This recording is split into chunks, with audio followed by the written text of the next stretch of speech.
Definitely, absolutely. যদি আমাৰ শুনানিটো লৈ কেনে ছেটিছফাইড হয় দেন কোৰ্ট কেন সামন ইট।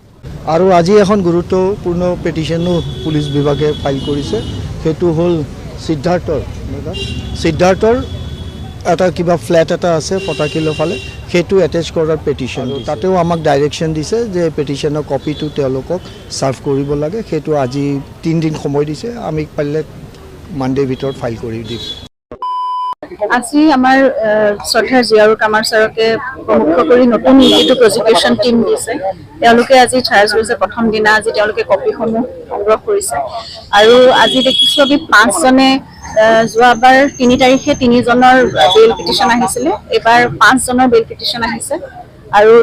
নেক্সট ডেটটো আমাৰ 22 তাৰিখে দিছে। গতিকে সেইদিনাখন যিখিনি বেইল অবজেকশ্যন হ'ব লগা আছে বা সেইখিনি তেওঁলোকে শুনিব আৰু গতিকে অহা 22 তাৰিখলৈ আমি এতিয়া ৰ'ব লাগিব। আজি আমি কামাৰ ছাৰক দেখিছোঁ যথেষ্ট, কাৰণ তেওঁলোকে আজি চাৰ্জ লৈছেহে, কিন্তু যথেষ্ট প্ৰতিভাৱে আৰু শক্তিশালীভাৱে তেওঁলোকে টিমটো ভাল লাগিছে। সেইখিনি শ্ৰদ্ধা সহকাৰে আমি বিশ্বাস কৰিব পাৰিছোঁ যে তেওঁলোকে সবলভাৱে যুঁজখন দিব পাৰিব। সেইখিনি কনফিডেঞ্চ আমাৰ মাজত আহিলে আমি সেইটোৱে লৈ পেলাই আমি আশা কৰি আগবাঢ়ি যাব পাৰোঁ। তো গতিকে ভগৱানে সেইখিনি আমাক মানে শক্তি দিয়ক আৰু নিশ্চয় তেওঁলোকে সেইটোৱে আশা কৰিছোঁ। আৰু তেওঁলোকে এতিয়া কাৰণ চাৰ্জশ্বিটখন ইমান ডাঙৰ ভলিউমাছ এখন চাৰ্জশ্বিট, গতিকে তেওঁলোকে গোটেইখিনি আজি চাৰ্জ লৈছেহে, গোটেইখিনি পঢ়ি তেওঁলোকে সেইখিনি সবলভাৱে নিজেও প্ৰস্তুত হ'ব লাগিব। সেইকাৰণে মই ভাবোঁ অহা ডেটটোত আৰু সবলভাৱে আমাৰ গোটেইখিনি বস্তু উপস্থাপন হ'ব।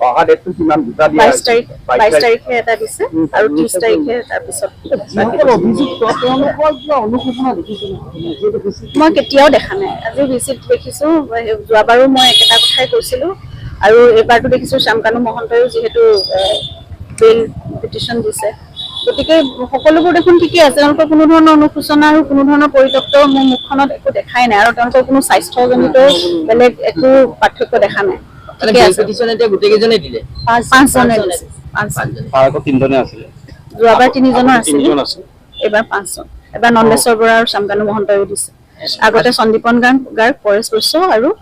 অমিত প্ৰভাৰ আছিল। 5 জনে, যোৱাবাৰ 3 জনে দিছিলে, এইবাৰ 2 জনে দিছে।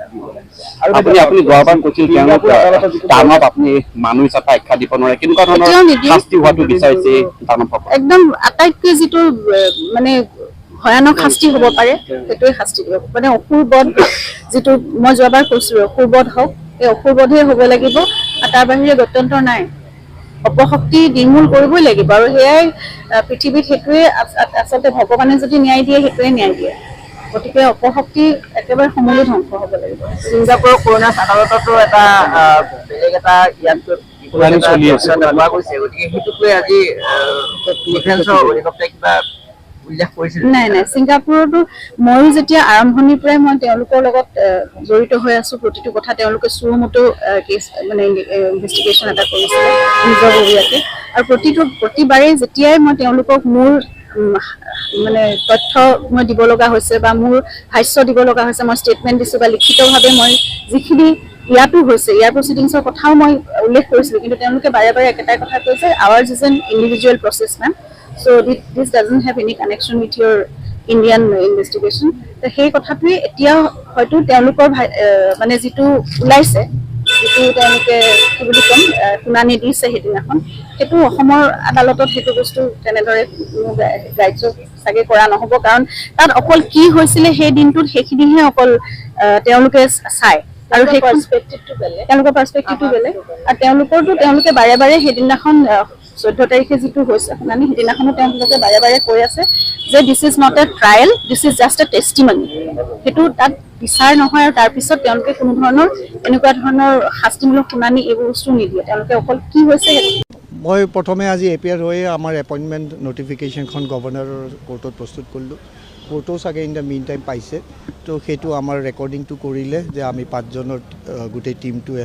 মানে এপইণ্টেড হৈছোঁ। তাৰপিছত আমি পেটিশ্যন 2খন আছিল, আমি এগ্ৰী কৰিছোঁ যে তেওঁলোকৰ পেটিশ্যনখন এলাউ কৰিব লাগে ৰিগাৰ্ডিং ভিডিঅ' কনফাৰেঞ্চিং, যিহেতু তেওঁলোকৰ সেইটো ফাণ্ডামেণ্টেল ৰাইট হয়, ছুপ্ৰিম কোৰ্টৰ গাইডলাইনছো আছে, তো সেইকাৰণে আমি সেইটোত বিনা কথাত অবজেকশ্যন দিয়া নাই। কিন্তু তাতে মই খালি মোৰ ফালৰ পৰা দুটা কণ্ডিশ্যন দিছিলোঁ আছিল যে একিউজডে যাতে কোনো ধৰণৰ আইডেণ্টিটিটো ডিছপুট কৰিব নোৱাৰে আৰু ছেকেণ্ড আছিল যে কিবা কাৰণে যদি লিংক ফেইলাৰ হয় তেতিয়াহ'লে আপোনাৰ এই প্ৰচিডিংটো কোৰ্টত কণ্টিনিউ থাকিব তেওঁ সেইটো ক্লেইম কৰিব নোৱাৰে যে মোৰ লিংক ফেইলাৰ হ'ল কাৰণে মই প্ৰস্তুত হ'ব পৰা নাই তো সেই কণ্ডিশ্যনটো তেওঁলোকক এগ্ৰী কৰাৰ কাৰণে সেই এটা কনচেণ্ট অৰ্ডাৰ দিলে আৰু সেই পেটিশ্যন দুখন ডিছপ'জ অফ কৰিলে বাকী যি চব তেওঁলোকৰ পেটিশ্যন আছিল সেইকেইখন আটাইকেইখন আজি পেণ্ডিং আছে ফৰ ফাইলিং অফ অবজেকশ্যন তাতে গুৰুত্বপূৰ্ণ পেটিশ্যন এখন আছে যিখন হ'ল যে তেওঁলোকে কৈছে যে আমি কপি পোৱা নাই তে আমাৰ ইনষ্ট্ৰাকশ্যন মতে মই অলপ পুলিচ বিভাগৰ লগত কানেক্ট হৈছিলোঁ তেওঁলোকে কৈছে তেওঁলোকে গোটেইখিনি দিছে তো এতিয়া তেওঁলোকৰ লগত বহি ইনষ্ট্ৰাকশ্যনখিনি লৈ আমি নেক্সট ডেটত অবজেকশ্যনখন ফাইল কৰিম আৰু যদি সঁচাকৈ কিবা পোৱা নাই ডেফিনেটলি দিম তেতিয়া আজি অনাৰেবল কোৰ্টে চাৰ্জৰ হিয়াৰিঙৰ ডেটো ফিক্স কৰিব কাৰণে সাজু আছিল কিন্তু মই ক'লোঁ যে অনাৰেবল ছাৰ যেতিয়ালৈ আপোনাৰ কপি প্ৰচেছটো ক্লিয়াৰ নহয় তেতিয়ালৈ চাৰ্জত যোৱাটো ঠিক নহ'ব এইকাৰণে কালি তেওঁলোকে ক'ব প্ৰিজুডিচ ক্লেইম কৰিছোঁ যে যিহেতু আমাক কপি নিদিয়াকৈ চাৰ্জ হিয়াৰিং কৰি কেনে চাৰ্জৰ অৰ্ডাৰটো দিলে what ever order will be passed আৰু তো সেইটো কাৰণে কোৰ্টে এই নেক্সট ডেটটো অবজেকশ্যন হিয়াৰিঙৰ কাৰণে ৰাখিছে আৰু আজি এখন গুৰুত্বপূৰ্ণ পেটিশ্যনো পুলিচ বিভাগে ফাইল কৰিছে সেইটো হ'ল সিদ্ধাৰ্থৰ এটা কিবা ফ্লেট এটা আছে ফটাকিলৰ ফালে সেইটো এটেচ কৰাৰ পেটিশ্যন দিছে আৰু তাতেও আমাক ডাইৰেকশ্যন দিছে যে পেটিশ্যনৰ কপিটো তেওঁলোকক ছাৰ্ভ কৰিব লাগে সেইটো আজি 3 দিন সময় দিছে আমি পাৰিলে মানডে ভিতৰত ফাইল কৰি দিম আৰু বেল পেটিশ্যন আজি নতুনকৈ আগৰটো 3খন পেণ্ডিং আছেই তো আৰু আজি নতুনকৈ ফাইল কৰিলে আপোনাৰ মনোৰঞ্জন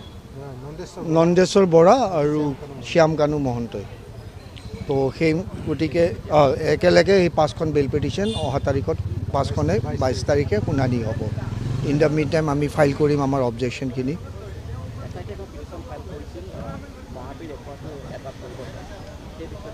হয় সেইটো এটা মিছ কেছ হিচাপে ৰুজু হৈছে মিছ কেছ 1 of 26 তাতে সেই মহাবীৰ একুৱাটোত আজি তেওঁলোকৰ যিটো পাৰ্টনাৰ আছিল চিতেশ্বৰ জশ্বৰীয়া নে কিবা তেওঁ আজি তেওঁৰ উকিলৰ থ্ৰুৰে এপিয়াৰ হৈছে তেওঁলোকে কৈছে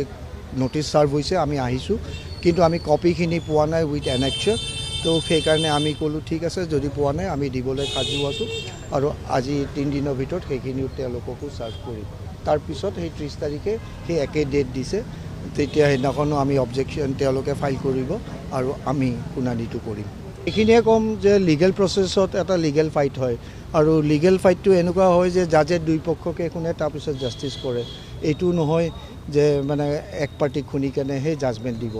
তো যিহেতু যাৰ যি ৰাইট আছে যি মৌলিক অধিকাৰ আছে সেই গোটেইখিনি চাই কেনেহে কোৰ্টে ফেচলাটো কৰিব ৰায়দানটো দিব তো আমি যিমান পাৰোঁ সেইখিনি আমি লিগেল প্ৰচেছত আগবঢ়াই যাম কিন্তু তাতে গুৰুত্বপূৰ্ণ কথা এটাই খালি মই কৈ থৈ দিম যে আমাক যিখিনি মেটেৰিয়েলছ ইনভেষ্টিগেশ্যনত ছাপ্লাই কৰিছে আমি সেই ভিত্তিতে কেছটো আগবঢ়াই লৈ যাম যিহেতু আমাৰ আইনী প্ৰক্ৰিয়া সেইটো আমি কোনো এডো এক্সট্ৰা নতুন কৰিব নোৱাৰোঁ কোনো ছাবজেক্টটো কৰিব নোৱাৰোঁ যিখিনি আছে সেই তথ্য ভিত্তিতেই আমি কেছটো চলাই লৈ যাব লাগিব অৰ্থাৎ পুলিচে দিয়া মেটেৰিয়েলছৰ ওপৰতেই গোটেইখিনি হ'ব তাৰে ভিতৰত আমি যিখিনি লিগেল জ্ঞান পাইছোঁ সেই লিগেল জ্ঞানেৰে আমি কেছটো আগবঢ়াই লৈ যাম বুলি আশা ৰাখিছোঁ হয় সেইটো তেওঁৰ দৃষ্টিকোণেৰে কৈছে বাৰু ঠিকে কৈছে হয়তো কিন্তু পুলিচেও তেওঁলোকৰ দৃষ্টিকোণেৰে যিখন চাৰ্জশ্বিট দিছে তাতে তেওঁলোকক একিউজো কৰা নাই উইটনেছো কৰা নাই ওৱান এছপেক্ট বাট মই এইখিনিয়ে ক'ম যদি এভিডেঞ্চ লওঁতে যদি এই মেটেৰিয়েল ছাৰ্ফেচ কৰে তেতিয়াহ'লে তেওঁলোকৰ এগেইনষ্টে আমি ছেকশ্যন 319 CRPC মই আগৰ ছেকশ্যনটো যদি কৈছোঁ এতিয়াতো BNSS দিয়ে ৰুল ল'ব তো সেই 319ত আমি নতুনকৈ আছামীবিলাককো ইয়াতে টানি আনিব পাৰিম নতুনকৈ চামিল কৰিব পাৰিম আৰু যদি পুলিচেও ভাবে ছাপ্লিমেণ্টাৰী চাৰ্জশ্বিট তেওঁলোকে ইনভেষ্টিগেট কৰি দিব পাৰে সেইটো সময়ে ক'ব কিন্তু আমাৰো এটা লিগেল ৰাইট আছে ছেকশ্যন 319 CRPC যে কোনোবা আছামীক কিবা কাৰণত যদি আছামীক কৰা নহ'ল তেতিয়াহ'লে কোৰ্টত যদি সেই সাক্ষী প্ৰমাণ হৈছে যে তেওঁলোক প্ৰেজেণ্ট আছিল তেওঁলোকো part and parcel of it যিকোনো কেছতে মই জেনেৰেলাইজ কৰি কৈছোঁ যে তেওঁলোকক 319 CRPC আদনৰ আনিব পাৰে যিখিনি জ্ঞান পাইছোঁ তাৰে ভিত্তিত কৈছোঁ আৰু আমি ক'ব পাৰোঁ এজ অফ নাও চাওক যেনেকুৱা ট্ৰায়েল প্ৰচিড হ'ব